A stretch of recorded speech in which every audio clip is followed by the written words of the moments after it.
At least ৩-৪ মাস হয়ে গেছে আপনাদের সাথে ডেইলি লাইফ ব্লগ একদমই শেয়ার করা হচ্ছে না, তাই চিন্তা করলাম আজকে একটা বানিয়ে ফেলি।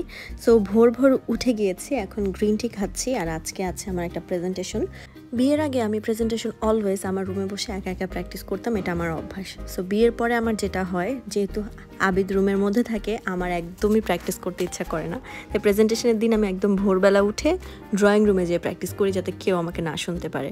সো এটা ছিল আমার আজকে প্রেজেন্টেশন লুক। এখন 4th ইয়ারে উঠে আর শাড়ি পরতে ইচ্ছা করে না, মানে বলতে পারেন একদম শরীরে তেল নাই শাড়ি পরার মতো। সো কোনো মতে একটা ডিসেন্ট জামা পরে বের হয়ে গেছি। আর আজকে আবার আমার একটা ফ্রেন্ডের বার্থডেও আছে। সো প্রেজেন্টেশনটা কমপ্লিট করে আমার হচ্ছে ফ্রেন্ডের বার্থডেতে যেতে হবে। আর নর্মালি কিন্তু আমি ভার্সিটিতে সিএনজিতেই যাই, বিকজ আমাদের কিন্তু ড্রাইভার নাই। সো আমার সিএনজিতেই যাওয়া হয়, আর বাসে যাওয়ার কোনো পজিশন নাই, বিকজ আমার বাসাটা এমন এলাকায় ওখান থেকে ডিরেক্ট কোনো বাসের সার্ভিস নাই। সো বাসে যাওয়া হয় না। ভার্সিটিতে পৌঁছে আগে ফুচকা খাইছি, দেন হচ্ছে এখন চলে যাচ্ছি ক্যান্টিনে পানি কিনবো, কারণ ঠান্ডা পানি খেতে অনেক অনেক বেশি ভালো লাগে। আর আমার ভার্সিটির ক্যান্টিনের এই জায়গাটা আমার কাছে অনেক অনেক ভালো লাগে। আমার কাছে মনে হয় জায়গাটা খুব বেশি অ্যাস্থেটিক।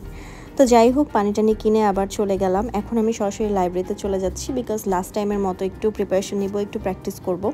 আর যেহেতু খুব বেশি প্র্যাকটিস করি নাই, জাস্ট সকাল থেকে প্র্যাকটিস করছি, সো আমি আমার গ্রুপ মেম্বারদের সাথে হচ্ছে বসে বসে কিছুক্ষণ প্র্যাকটিস করতেছিলাম।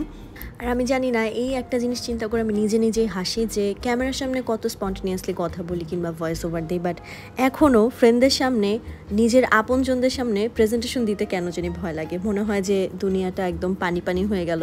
আচ্ছা যাই হোক, আপনাদের কার কার এরকম হয় বলেন তো, যে প্রেজেন্টেশনের আগে অনেক বেশি নার্ভাসনেস কাজ করে? আমাকে কিন্তু কমেন্ট করে জানাবেন।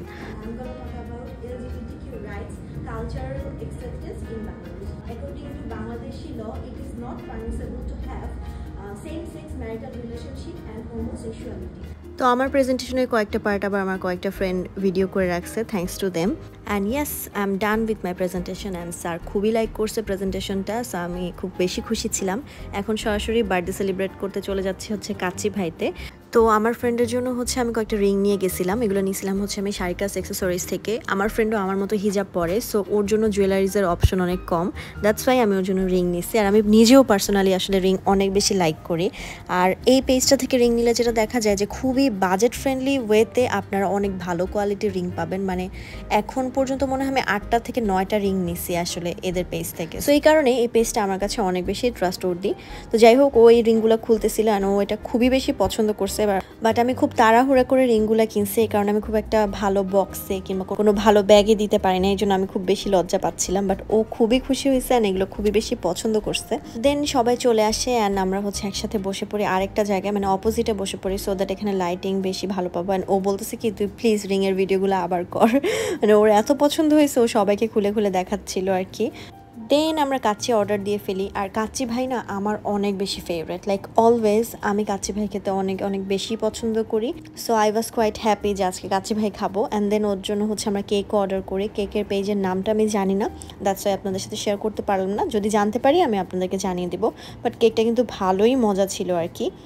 এই টাইপের সিমিলার কাস্টমাইজড কেক কিন্তু আপনারা কেক নিবেন পেজে পেয়ে যাবেন। এটা কিন্তু আমার ননদের পেজ, সো চাইলে আপনারা ভিজিট করতে পারেন। ও আপনাদের একদম মন মতো কেক বানিয়ে দিতে পারবে, লাইট মিষ্টি কিংবা বেশি মিষ্টি কিংবা যে কোনো ডিজাইন। আর ওর পেজে যেহেতু অনেক কম দামে আপনারা কেক পেয়ে যাবেন, সো আপনারা কিন্তু ভিজিট করে দেখতেই পারেন। আমি লিঙ্কটা অবশ্যই ডেসক্রিপশনে দিয়ে দিব। And yes, here is our birthday queen. বার্থডের কেক নিয়ে, ফুল নিয়ে অনেক মজা করে সে ছবি তুলতেছিল। আল্লাহ শারমিনকে অনেক অনেক বড় করে তুলুক এবং অনেক অনেক ভালো রাখুক। সো যাই হোক, আমাদের কাচ্চি চলে এসেছে। এবার হচ্ছে জম্পেশ খানাদানার পালা। অ্যান্ড আমাদের সবারই হচ্ছে কাচ্চি ভাই অনেক বেশি পছন্দ। সো ক্ষুধার্ত পেটে আমরা কাচ্চি পেয়ে সবাই অনেক বেশি খুশি হয়ে গেছি অ্যান্ড খুবই তাড়াতাড়ি খাওয়া দাওয়া শুরু করে দিছি। আর এদিকে আমাদের রেসপন্সিবল ফ্রেন্ডরা আমাদেরকে বেড়ে বেড়ে দিচ্ছিল। আর এখানে আমি যে প্রিন্সেসের মতো বসে আছি, একদমই হাত পা নড়াচড়া করতেছি না, বিকজ ওরা থাকতে আমি কেন কষ্ট করে বাড়বো, ওরাই তো আমাকে বেড়ে দিবে, তাই না? যাই হোক, jokes apart. By the way, কাচ্চি ভাইতে না নতুন একটা ড্রিঙ্কস আসছে, মানে ওনারা এসে আমাকে বলছিল যে একটা নতুন ড্রিঙ্কস আসছে, আপনারা ট্রাই করবেন কিনা। সো আমি না ট্রাই করি নাই, ওরা ট্রাই করছে যে এই ড্রিঙ্কসটা ভাই এত মজা ছিল, পরে আমরা লিটারালি রিগ্রেট করছি। আর এই ফিনিটা জানেন আমরা ফ্রি পাইছি। কেন ফ্রি পাইছি জানেন? আমি ফুড ব্লগার, এই জন্য ফ্রি পাইনি, বরঞ্চ আমি সুন্দর মতো করে তাদের গুগল ম্যাপসে রিভিউ দিয়েছিলাম অ্যান্ড ওরা প্রত্যেকেই রিভিউ দিয়েছিল, এই জন্য আমাদের 5 জনকে 5টা সুন্দর সুন্দর ফিনি গিফট করছে। সো এটা পেতে আমরা খুবই খুশি হয়ে যাই, বিকজ 70 টাকার ফিনি এরকম ফ্রি পাওয়া কিন্তু খুব মজার একটা ব্যাপার।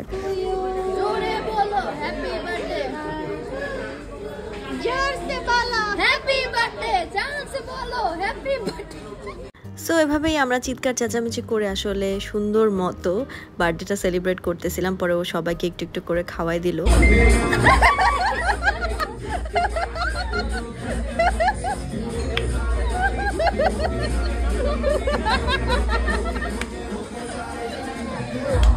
Happy birthday happy birthday so এরপর যেটা হয়েছে, কাচি ভাই থেকে হচ্ছে হ্যাপি বার্থডে গানটা ছাড়ছে। তো আমরা তো সবাই মজা করতেছিলাম, বাট শারমিন বেচারা অনেক বেশি লজ্জা পেয়ে গেছে। বাট এটা কিন্তু খুব ভালো লাগে, কোনো রেস্টুরেন্টে বার্থডে করতে গেলে ওখান থেকে যদি বার্থডের এই গানটা ছাড়ে অনেক বেশি ভালো লাগে। এটা আমার সাথে ফার্স্ট টাইম হয়েছিল আমি যখন কলেজে পড়ি। আদমজিতে থাকতে হচ্ছে আমি আমার সব ফ্রেন্ডদের নিয়ে গেছিলাম বার্থডে করতে বনানীর কোনো একটা রেস্টুরেন্টে। সেদিন এরকম হয়েছিল, তখন তো অনেক ছোট ছিলাম, এই জিনিসগুলো অনেক বেশি এক্সাইটিং লাগতো। তো এরকম আমার সাথে হয়েছিল আর কি। সো যাই হোক, আমি খুবই মনোযোগ দিয়ে কেক খাচ্ছিলাম। আর পাশে দেখেন ইশরাত আসলে ওর বসে বসে জামার কথা ভাবতেছিল। পরে আমি ডাক দেওয়ার পরে এদিক ঘুরছে। আর আমার অবস্থা অলরেডি টায়ার্ড অ্যান্ড এক্সস্টেড ছিল, বিকজ সকালবেলা উঠছি, প্র্যাকটিস করছি, মানে আমার গলাও বসে গেছে কথা বলতে বলতে আর কি। অ্যান্ড আমাদের হচ্ছে এরপরে আরেকটা প্ল্যান ছিল যে আমরা সবাই মিলে এক জায়গায় ঘুরতে যাব। তো I was very tired, but যেহেতু ও প্ল্যান করছে আর আমি যদি না যাই ও কিন্তু অনেক বেশি কষ্ট পাবে, তাই শারমিনের মন রক্ষার্থে হচ্ছে আমরা লিটারালি গেছি। সো এখন আমরা যাচ্ছি হচ্ছে শাহাবুদ্দিন পার্কে। But honestly speaking nature is always a blessing to us. মানে এত টায়ার্ড লাগতেছিল, বাট নেচারের কাছে যে গাছপালার নিচে যে কেন জানি এত বেশি এনার্জেটিক লাগতেছিল, এত বেশি ভালো লাগতেছিল, আপনাদেরকে বোঝাতে পারবো না। তারপর এখানে একটা বুক ওয়ার্ম নামে বুকশপ আছে, যেখানে সবাই ইউজুয়ালি ছবি তুলতে যায়, বাট ভিতরে যেয়ে দেখলাম ছবি তুলে নিষেধ করে দিছে, সো দ্যাট ভিড় কম হয়। তো আমরা হচ্ছে এখানে বসেছিলাম, এখানে বসে অনেক গল্প গুজব করলাম, সবাই মিলে অনেক সাংসারিক আলাপ করলাম। তো এইসব গল্প করতে করতে হচ্ছে অলমোস্ট বাসায় যাওয়ার সময় চলে আসে। বাট নর্থ এন্ডের কাছে আসছি আর আমি নর্থ এন্ডের কফি ট্রাই করবো না, এটা তো হতেই পারে না। সো আমার মোস্ট ফেভারিট সল্টেড ক্যারামেল আর হচ্ছে ব্রাউনি উইথ ক্রিম চিজটা ট্রাই করলাম। অ্যান্ড এটা খেতে খেতে হচ্ছে আড্ডাটা শেষ হয়ে গেল। ওদেরকে বললাম যে ইয়াস, যাওয়ার টাইম হয়ে গেছে, এখন বাসায় চলে যাব। তারপর বাসায় যেয়ে একটা মুভি দেখলাম নুডলস খেতে খেতে, বাট মুভিটা অনেক বাজে ছিল। Please don't watch this movie. Okay, আল্লাহ হাফেজ।